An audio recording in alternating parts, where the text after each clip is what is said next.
Rabindranath Tagore's short story. Kabuliwala. Kabuliwala is a heartbreaking short story written by Rabindranath Tagore. It was first published in 1892. The story highlights the depth of human emotions through an innocent friendship between an Afghan fruit sealer, Kabuliwala, and a little girl Minnie. It is not just a story, but a foreign stranger's love, passion, and memory of a person's heart. My 5-year-old daughter Minnie.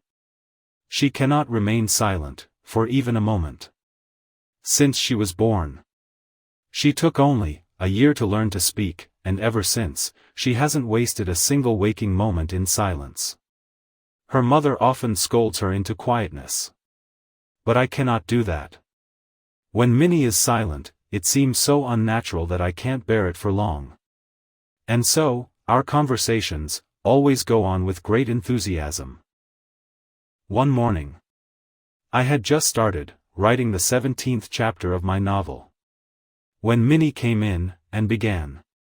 Papa, Ramdale, was calling a crow, caw, caw. He knows nothing. Right?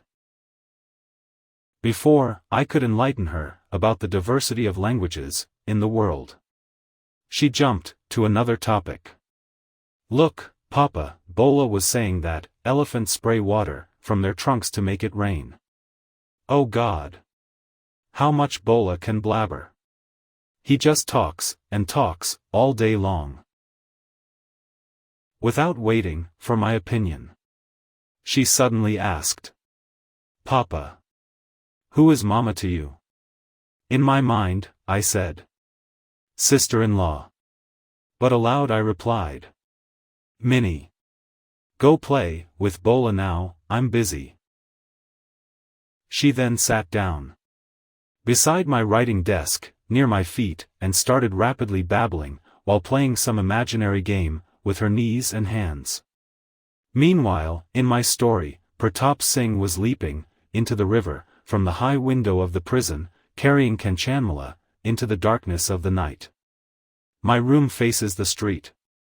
Suddenly, Minnie dropped her game and ran to the window, shouting, Kabuliwala, oh, Kabuliwala. A tall man, dressed in dirty loose clothes, with a turban on his head, a bag slung over his shoulder, and a few boxes of grapes in his hand, was passing slowly by. At the sight of him, Minnie became overly excited, and started calling out to him at the top of her lungs. I thought, now this man with his bag will come in and disturb everything, and my 17th chapter will remain unfinished. But as the Kabuliwala turned with a smile, and began walking toward our house, Minnie ran away indoors in panic, vanishing without a trace. She seemed to have this deep belief that, if someone looked inside that bag, they might find 2 or 3 live children like her hidden inside. The Kabuliwala arrived at our door with a smile and greeted me. Despite the perilous state of Pratap Singh and Kanchanmala in my story, I thought it was best to invite the man in and perhaps buy something from him. I did buy something, and then we had a little chat about Abdur Rahman, Russia, the British, and the politics of frontier protection. As he was leaving, he asked, Sir, where did your little girl go? To dispel Minnie's unfounded fear, I called her from inside. She stood beside me, eyeing the Kabuliwala and his bag with suspicion. The Kabuliwala took out some raisins and dried apricots from his bag to give her, but she refused, clinging to my knees with even more distrust. That was their first meeting. A few days later, as I was about to leave the house, one morning, I saw Minnie sitting on a bench near the door, chattering endlessly while the Kabuliwala sat at her feet, smiling and listening intently. Occasionally, he would respond in broken Bengali. In all of Minnie's 5 years, aside from her father, she had never found such a patient listener. Her little scarf was filled with almonds and raisins. I told the Kabuliwala, why did you give her all this? Don't give her any more. Then I gave him a half-rupee from my pocket. He accepted it without hesitation, and put it in his bag. When I got home, there was chaos over that half-rupee. Minnie's mother, holding the shiny white coin, asked sternly, "Where did you get this?" Minnie replied, "The Kabuliwala gave it." Her mother said, "Why did you take money from the Kabuliwala?" Minnie, nearly in tears, said, "I didn't ask for it, he just gave it." I had to rescue Minnie from the oncoming storm, and take her outside. I learned later that this wasn't Minnie's second meeting with the Kabuliwala. He had already come, many times, using pistachios and almonds to win over her small greedy heart. I discovered that the two had some favorite inside jokes. As soon as she saw Rahmat, Minnie would laugh and ask, "Kabuliwala, oh Kabuliwala, what's in your bag?" With a grin, Rahmat would answer, adding an unnecessary nasal sound, "An elephant." The idea that there was an elephant inside his bag, this was their little joke. Though not a very clever one, both found great amusement in it. Seeing the innocent laughter of an adult and a child on a crisp autumn morning was always heartwarming. They had another regular exchange. Rahmat would ask Minnie, "Little girl, will you never go to your in-laws' house?" In a typical Bengali home, every girl grows up hearing about the in-laws' house. But, since we were a bit modern, we had never introduced the idea to Minnie. So, Rahmat's question puzzled her. But she never liked to remain silent, so she would ask back, "Will you go to your in-laws' house?" Rahmat would make a fist, and pretend to strike an imaginary father-in-law. "I'll beat him." Minnie, picturing some unknown creature called a father-in-law being beaten, would burst into laughter. It was now the season of autumn. In ancient times, kings would set out on conquests during this time. I never left Calcutta, but my mind wandered the world. I felt like an eternal exile in the corner of my study, always yearning for the outside world. Just hearing the name of a foreign land sent my imagination racing. Seeing a foreigner, I imagined mountains, rivers, forests, and a free, adventurous life. Rahmat's stories of his homeland transported me. With closed eyes, I could see high, red, burning hills on both sides, a narrow desert path, in the middle, caravans of camels, loaded with goods, merchants, and travelers, on foot or on camels, some with spears, others with flintlock guns. As Rahmat, in his deep voice, spoke broken Bengali, and told tales of his homeland, these images would come alive before me. My wife, on the other hand, was extremely cautious. A mere noise in the street would convince her that all the drunks in the world were heading straight to our house. Despite living in this world for years, her fears of thieves, snakes, robbers, cockroaches, and malaria had never left her. She was never fully comfortable with Rahmat either. She often urged me to keep a close eye on him. When I tried to laugh away her suspicion, she bombarded me with questions. Don't children ever get kidnapped? Isn't slave trade still a thing in Kabul? Isn't it possible for a big Kabuli man to abduct a small child? I had to admit, it wasn't impossible, just unlikely. But not everyone has the same capacity for belief, so her fear lingered. Still, I couldn't bring myself to forbid Rahmat from coming to our house. Every year, Rahmat would return to his country, in the middle of the winter. During this time, he was busy collecting his dues. He had to go from house to house, yet, he never missed visiting Minnie once, before leaving. It really did feel like a secret understanding between the two. If he couldn't come in the morning, he would appear in the evening. In the dark corner of the house, seeing this tall man in loose clothes, with a bag on his shoulder could be a bit startling. But when Minnie ran up laughing and called, "Kabuliwala, oh, Kabuliwala," and their old jokes resumed, my heart would be filled with joy. One day, as I was sitting in my study correcting proof sheets, I heard a commotion on the street. It was an icy winter morning.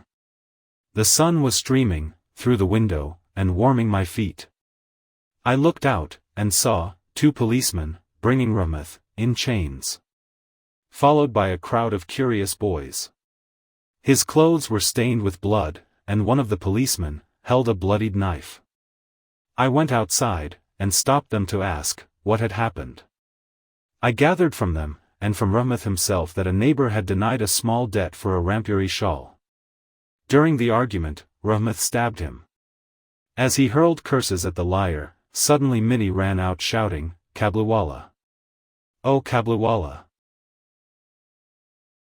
Rahmat's face lit up with a smile. He had no bag on his back now. So, their usual joke couldn't be played. Instead, Minnie asked, "Are you going to your in-laws' house?" Rahmat smiled and said, "That's exactly where I'm going." Minnie's joke didn't seem funny now. Pointing to his tied hands, she said, "I'd have hit my father-in-law too, but what can I do? My hands are tied." Rahmat was sentenced to several years in prison for the assault. I gradually forgot about him. Years passed. Another autumn arrived. Minnie's wedding was arranged. She would be married during the holiday season. My daughter, who had brightened my home, would now leave for her husband's house. That morning was beautiful. The washed sunlight, after the rains, bathed even the dingy brick buildings of Calcutta in golden glow. From the night before, the sound of wedding flutes had been playing, and it pierced my heart like a soft sorrow. Today was Minnie's wedding. The house was in chaos. Bamboo poles were being set up for tents, lights were being hung, and there was noise everywhere. I was in my study, going through accounts, when Rahmat arrived, greeting me politely. I didn't recognize him at first. He had no bag, no long hair, and lacked the vigor he once had. But when he smiled, I recognized him. I said, "Rahmat, when did you get back?" He replied, "I was released from prison last evening." The words hit me hard. I had never seen a murderer up close before. Something in my heart shrank. I felt it would be best if he left. I said, "We have a lot going on today. Please come another day." He turned to go. But at the door paused, and asked, "May I see the little girl once?" He still believed Minnie was the same child.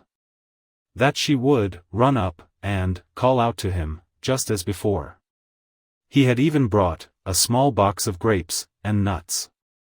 Possibly begged or borrowed from a countryman, wrapped in paper. He no longer had his bag. I said, "There's too much going on today. You can't meet anyone." He looked a bit hurt.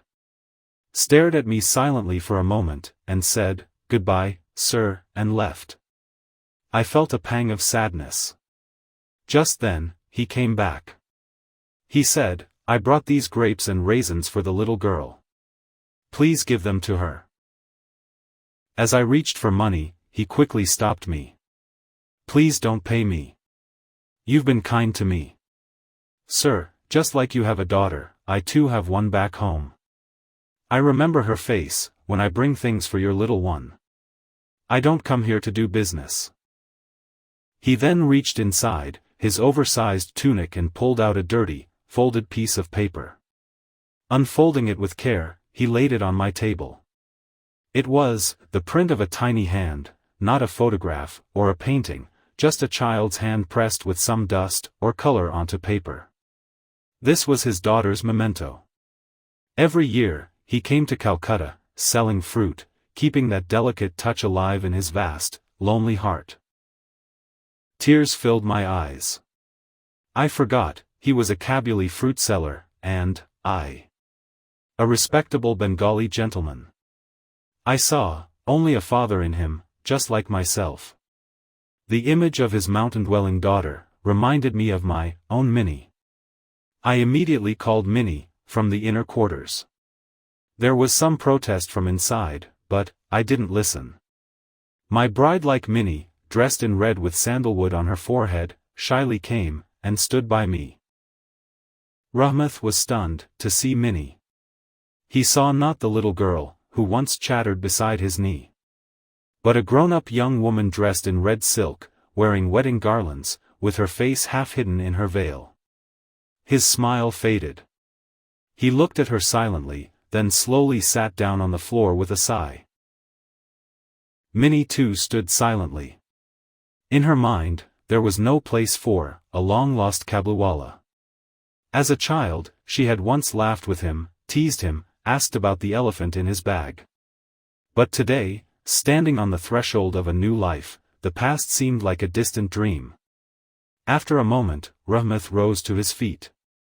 He looked at me, and said, "Sir, my daughter too must be grown up by now. But I don't know what she looks like anymore."